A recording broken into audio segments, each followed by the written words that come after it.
Hello दोस्तों, नमस्ते। देखिए, अब मैं पॉलिटी का जो आंसर की जो ऑथेंटिक आंसर की हो सकता है मेरे तरफ से, मैं उसको देने का प्रयास कर रहा हूँ। मैंने इसके पहले current affairs Bihar special, current affairs Bihar special और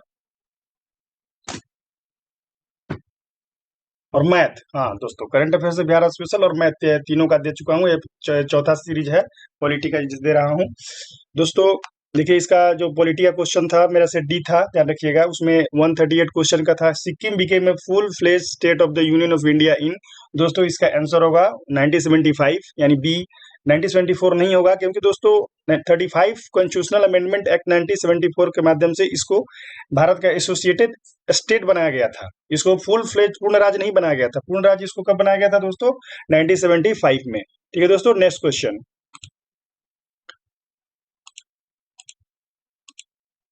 दोस्तों, इसका देखिए नेक्स्ट क्वेश्चन जो आ गया है, ये आपको आर्टिकल 360 यानी फाइनेंशियल इमरजेंसी से रिलेटेड है। तो इसका जो हाँ दोस्तों, यहाँ पर आ गया सवाल। सवाल ये था, किसी वित्तीय आपातकाल की स्थिति में अनुच्छेद 360 को लागू करने का परिणाम निम्नलिखित में से कौन सा है? मतलब impact of article 360, that is financial emergency. दोस्तों, पहला ऑप्शन है राष्ट्रपति राज्यों को राज्य मामलों के संबंध में सेवारत सभी या किसी वर्ग के कर्मचारियों के वेतन और भत्ते कम करने का दे सकते। बिल्कुल सही दोस्तों। ये राष्ट्रपति उस स्थिति में वेतन भत्ते किसी का भी कम कर सकते हैं। सेकंड ऑप्शन, राज्य विधानमंडल द्वारा पारित धन विधेयक अन्य वित्तीय विधेयकों को राष्ट्रपति के विचारार्थ आरक्षित रखने की आवश्यकता नहीं है। दोस्तों, ये गलत स्टेटमेंट। ये राष्ट्रपति को निश्चित रूप से आरक्षित रखा जाएगा। ये ऐसा नहीं, हो सकता नहीं है। ये सेकंड स्टेटमेंट गलत है दोस्तों। इसका जो नेक्स्ट ऑप्शन है दोस्तों, यहाँ पे आएगा। हाँ दोस्तों, ये देखिए, ये तीसरा ऑप्शन था। राष्ट्रपति उच्चतम न्यायालय और उच्च न्यायालयों के जजों के साथ संघ मामलों के संबंध में सभी या किसी वर्ग के कर्मचारियों को वेतन और भत्ते कम करने का दे सकते। बिल्कुल सही। चौथा, राज्य विधानमंडल द्वारा पारित होने के बाद धन विधेयक या अन्य वित्तीय विधेयक राष्ट्रपति के विचारार्थ आरक्षित रखी जाएगी। बिल्कुल सही दोस्तों। इस प्रकार देख सकते हैं कि स्टेटमेंट 134 सही है। सेकंड जो स्टेटमेंट गलत है। ठीक है दोस्तों, नेक्स्ट क्वेश्चन की तरफ बढ़ते हैं। हाँ दोस्तों, देखिए आ गया ये।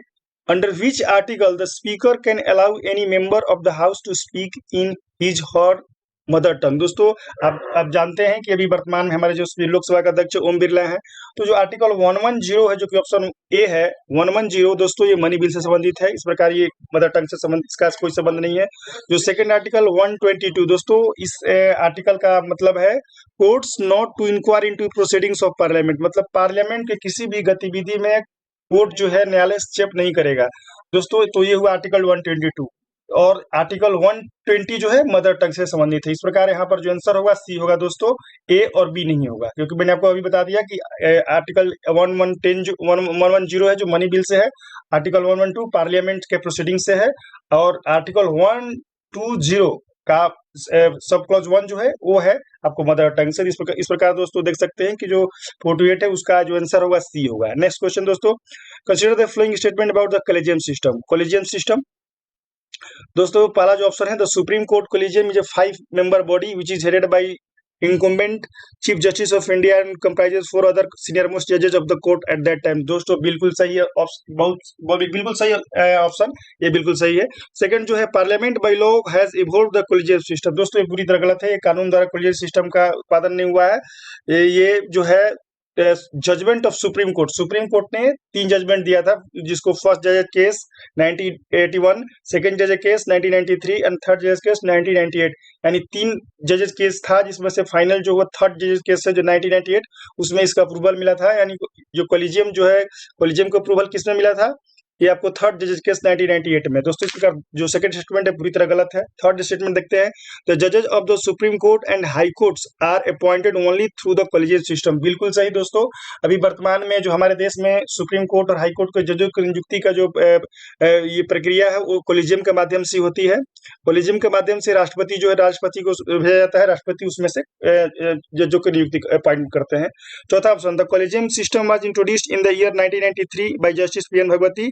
दोस्तों, ये पूरी तरह गलत है। ये आप देख सकते हैं कि 90 इंट्रोड्यूस, जहां तक इंट्रोडक्शन की बात है, पहली बार 1981 में, और उसके बाद 1999 8 में हुआ था। इस प्रकार ये स्टेटमेंट गलत है, यानी स्टेटमेंट जो 1 और 3 ही केवल सही है। इस प्रकार आप देख सकते हैं कि सी जो है 1 और 3 पूरी तरह से सही है। अब नेक्स्ट क्वेश्चन की तरफ बढ़ते हैं दोस्तों।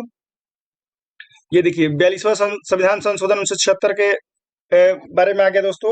ये 42वां संविधान संशोधन पहला ऑप्शन है, it added 3 words to the preamble, socialist, secular, integrity, बिल्कुल सही। दूसरा option, it added 8 fundamental duties, दोस्तों बिल्कुल गलत। ये 10 शुरू में 10 जोड़ा गया था, बाद में जोड़ा गया 6 कॉन्स्टिट्यूशनल अमेंडमेंट, वो तो अलग बात है, लेकिन यहाँ पर 8 नहीं होगा, या 10 होगा। Third option, it added new directive principle, that is article 39A, 43 and article 7। दोस्तों आर्टिकल 7 तो पहले से ही था, ये तो 42वें संविधान पर नहीं जोड़ा गया था, इसलिए जो दोस्तों 2 और 3 गलत है। तो वही पूछ रहा है कि गलत कौन सा है, तो स्पष्ट है कि 2 और 3 गलत है। ठीक है दोस्तों, तो इसका आंसर जो होगा बी। ठीक है, नेक्स्ट क्वेश्चन की तरफ बढ़ते हैं दोस्तों। देखिए दोस्तों आगे फिफ्थ शेड्यूल के बारे में, the fifth schedule deals with the governments and protection of the interest of which specific group of people. दोस्तों ये जो फिफ्थ शेड्यूल है वो जो है एडमिनिस्ट्रेशन ऑफ शेड्यूल्ड एरिया, जो शेड्यूल कास्ट का है, वो उसके बारे में करता है। और सिक्स शेड्यूल जो है आपको असम, मेघालय, त्रिपुरा, मिजोरम के शेड्यूल एरिया के बारे में करता है। इस प्रकार स्पष्ट है, ये जो फिफ्थ शेड्यूल है शेड्यूल ट्राइब्स के बारे में होगा। Next question, in which case did the Supreme court of India give the first time the doctrine basis, यानी मूल ढांचा का जो सिद्धांत सबसे पहले दोस्तों 24 अप्रैल 1973 को Kesavananda Bharati versus state of Kerala में दिया गया था।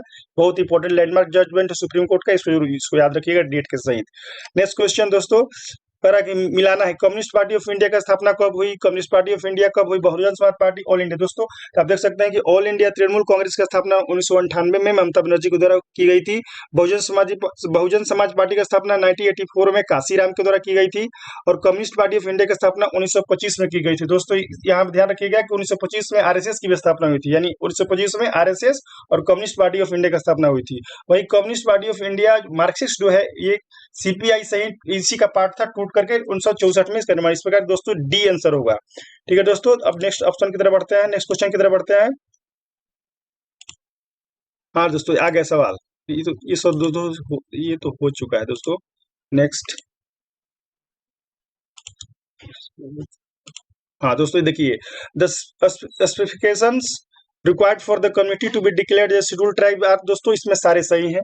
इंडिकेशन ऑफ रिमिटी ट्रेड्स डिस्टिंक्शन मैंने ऑल सही, ऑल ऑफ द अबव सही है। Next, from which country the Indian constitution has taken reference for the idea of fundamental right. दोस्तों obviously United States of India से है। यूनाइटेड किंगडम से rule of law लिया गया है, पार्लियामेंट्री सिस्टम लिया गया है। कनाडा से फेडरल स्ट्रक्चर लिया गया है विद स्ट्रॉन्ग सेंटर।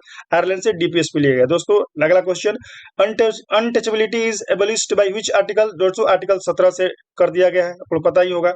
दोस्तों next, the authority to determine the number of जजेस in high court rest with the following. दोस्तों मैं इस बारे में कहना चाहता हूँ कि इस सवाल को लेकर बहुत सारे यूट्यूबरों और टीचरों में भ्रम है। मैंने बहुत सारे टीचरों को देखा, बता रहे हैं कि वो क्या होगा कि इसका आंसर पार्लियामेंट होगा, जबकि दोस्तों ऐसा नहीं है। ये सवाल यूपीएससी में भी आ चुका है। दोस्तों अथॉरिटी टू डिटरमाइन, जो हाईकोर्ट में जजों की संख्या को निर्धारण करने का अधिकार किसको दोस्तों, प्रेसिडेंट को। वहीं सुप्रीम कोर्ट में जजों की संख्या निर्धारित करने का अधिकार पार्लियामेंट को। दोस्तों इस बात को जरूर ध्यान रखिएगा, बहुत ही कंसेप्चुअल क्वेश्चन है, बहुत लोग इसमें फंसते हैं।